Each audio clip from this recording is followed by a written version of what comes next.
Years ago, I would joke and I would say, my goal is to be able to do music and produce music and make music from the mountains in Colorado. And part of it is because when I was growing up, I always loved Colorado. We came here for a few vacations and I just love the mountains. So I would always jokingly say that. And it was just this imagery of creating a studio space that I could work on music but have kind of a lifestyle that appealed to me.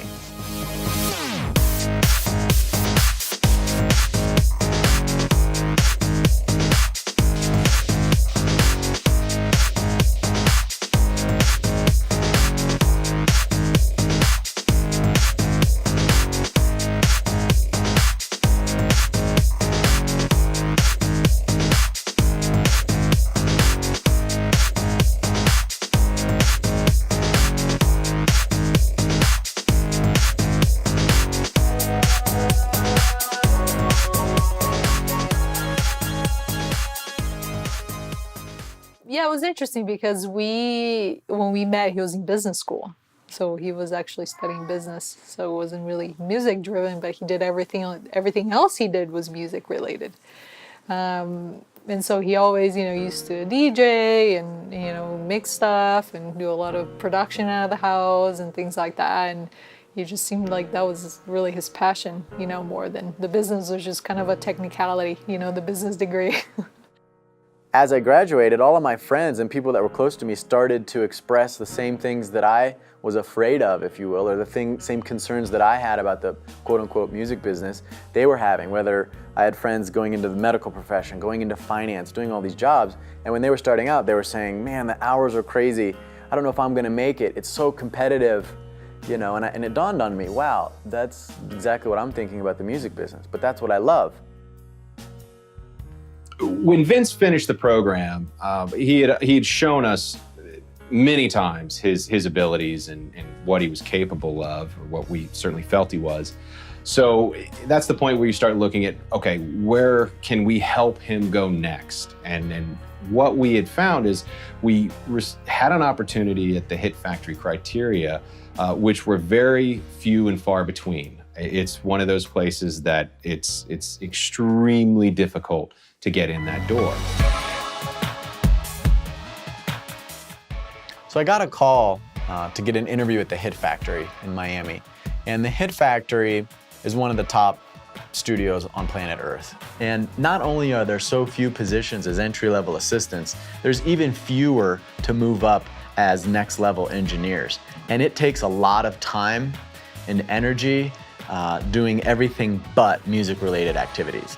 You start to really ask yourself, what's worth the cost here? What am I doing here? I haven't done anything music-related in months, and you work these crazy hours because then after a few months you will work during the sessions, but the studio was so busy that you were never in the room. You were on a constant food run. And it's very hard, and you're constantly asking yourself, and it is a reality check of every proportion of what you thought you were going to do and what you were doing and how the disparity of that was so different. And so how are you going to handle that pressure? How are you going to do those things? And so the management of the studio was pretty damn smart because they knew everyone and how they were going to handle it. And not until you were ready to sit in any kind of chair that did anything relating to music around a client that was paying top dollar, not until they were sure that you could sit there and keep your cool when nothing was good enough, did you ever have a shot at anything.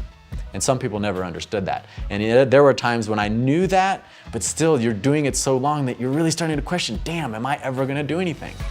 And it's very hard. I'd walk around and I would look at all these gold records and I said, man, one day if I could just get one of these. And they're like mirrors, so I would see my reflection and it became this kind of moment when I say, man, I can't wait till I can look in the reflection of my first, of any gold record, just one.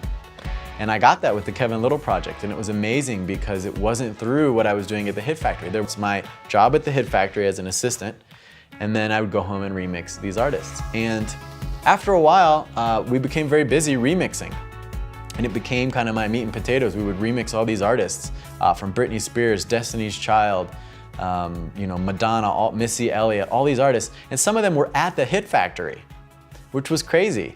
And these two worlds started to kind of grow, and I was getting so busy in my own studio at home that I asked myself an impossible question.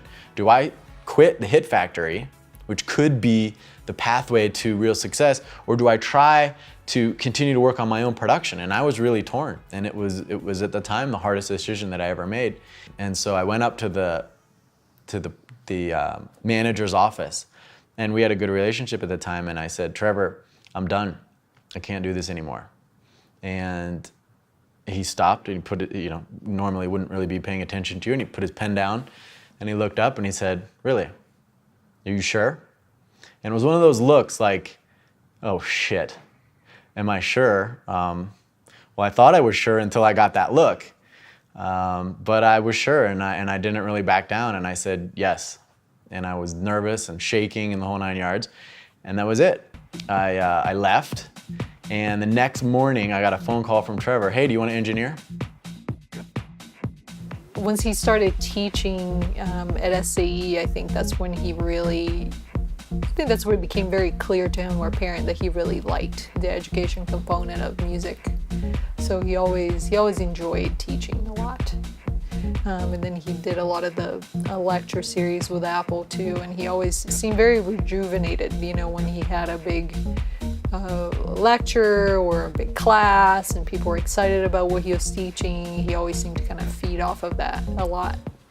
Not only did I feel good about giving things I had learned to the students that were there, but they actually helped me learn, because I was having to talk about things that I had learned, talk about how I make music, talk about how I produce music, which forced me to think in different ways to have to explain that. And not only that, the way that they were challenging me and then the way that they would question me, well, why do you do that? Why do you do that?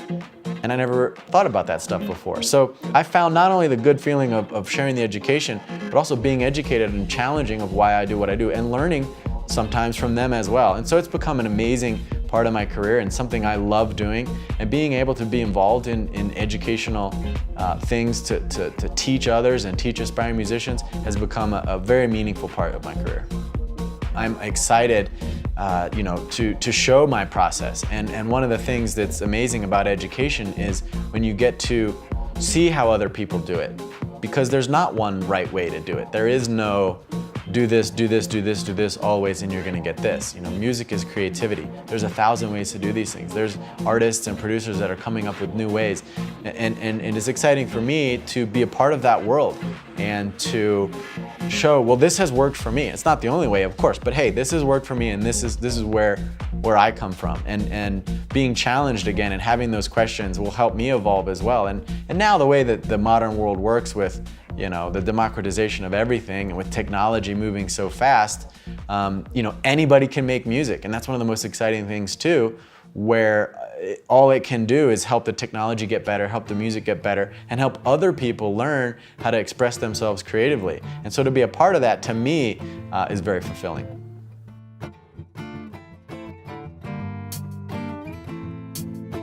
The first job I got placed at outside of SAE was directly with Lauryn Hill, who was working on her follow-up album at the time, in the top of a high-rise condo on Miami Beach. We found that she would write these songs with her acoustic guitar, and she would just sit and play with her acoustic guitar, and they were incredible. The voice was amazing, the timing, there was so much soul and artistry in that. But if we went and recorded a drum track first, which was traditionally what you would do, and then have her come in and do her parts over a drummer's tempo, all the soul was gone. And so what we did was we would record her first with her and a microphone. And we didn't even do those separately. We had this huge separation with about 10 microphones to get different sounds that we could play with, separated by all these foam panels, and she would sit with her guitar in between this thing we made. At one point we would put a microphone in a motorcycle helmet. And it was all to try to capture her voice isolated from the guitar, but allowing her to play it at the same time. But one of the things we did after that was we would record a drummer that tried to keep up with her tempo, which of course is humanly impossible. So one of my jobs at that point became to sit there for days and days and days and slice up the drums. And this was before now you could beat map anything with push of a button. And I would by hand cut every single drum and line it up with her timing. And it took me days, and it was so arduous and it was so detailed, but I loved it. It was just incredible. And sometimes it didn't work. Sometimes you could tell it was chopped up, and sometimes, it did work, but that experience was just amazing.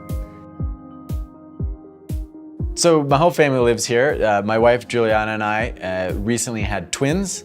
And they are 7 months old now, and we're one big happy family here in the new house.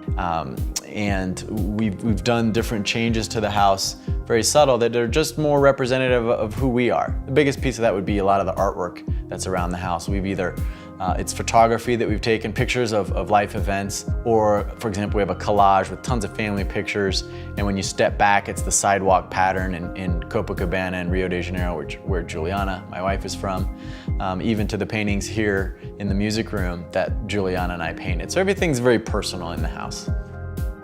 So over the past year, we've designed the studio that I have, and we've built it from the ground up. It's fully isolated, it's gonna have full treatments on the inside, and it's gonna be the space that I've always dreamed of. And that is kind of the culmination of where I've ended up. When I started working, I said, I can't wait till my studio's in an outside commercial facility. I'll feel like I've arrived. And over the years, things have changed so much that my dream shifted to be having that perfect studio working, creative environment close to my house, close to my family, close to other things that mean a lot to me. And that's what I've created here. One of the things about having kids recently is starting to think, obviously, about legacy and about, you know, the heritage of your family and what you'll leave for your kids and what you'll teach your kids. And music's obviously a huge part of that. I'm so curious to see how they'll grow up with music and how they'll either attach to it or maybe go in a different direction. And obviously, I'd love them to be involved in music, but I grew up in a very free environment where I wasn't forced to do one thing or the other and could experiment a lot of stuff. So I want the same for them. It is a funny story though, very early on, I sat my son Enzo down on my lap and I sat at the piano and played a couple of notes and he immediately started crying. So I think the loud noise scared him. So we're not off to a good start, but either way, it'll be great to see how music's a part of their life.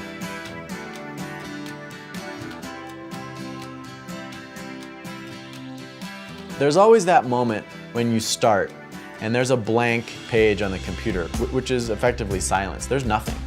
And there's always that moment of nervousness and maybe a little self-doubt and maybe a little bit of, wow, can I get to that place again when I've found a musical idea? This really sounds great. And then, you know, it's almost like, you know, really a roller coaster in many senses. You're kind of climbing this hill, trying to find that piece of creativity. What's gonna be this thing that really sets this record apart? What's gonna be that one piece of creativity, whether it's a bass line or a certain sound or a melody that you know you have something, and from then on out it just all flows. But getting to that point is always very hard, and it's crazy because even after you've done it for so many years and you've done it so many times, there's always that, wow, can I do it again? Because creativity is not something you can just walk into the studio like the lights and switch it on. I know that I'm gonna go in there today and come up with a good melody. That no one can guarantee that. Now you can learn processes that help you stay creative and help you land on good ideas. And part of that is just always staying in the studio and always staying in the creative flow. But there's always that moment. Do we have it? And if we don't, can we get it? And then when you get there, then it's just the best thing on planet Earth. And sometimes it's an accident. You know, I can tell you records that I've worked on where there's been an accidental effect that went off or an accidental edit or something accidental that you think is a mistake, but then you stop and listen, you're just like, wow, that's actually pretty cool. I didn't really intend for that, but yeah, that's cool, let's go with it. And then that's the piece that really takes you to that place where you say, I have something, let's develop it and let's go on. You know, you really have to love it, you know, and be passionate about it. And also, for me, I learned that the alternative of anything else that I would want to do, besides not loving it, everything else that's worthwhile doing is super hard. And when I realized that, and when I kind of put it into perspective of, you know, I'd rather be doing music, even if it's not, you know, the perfect scenario, than compromise and do something else, being afraid, you know, to try.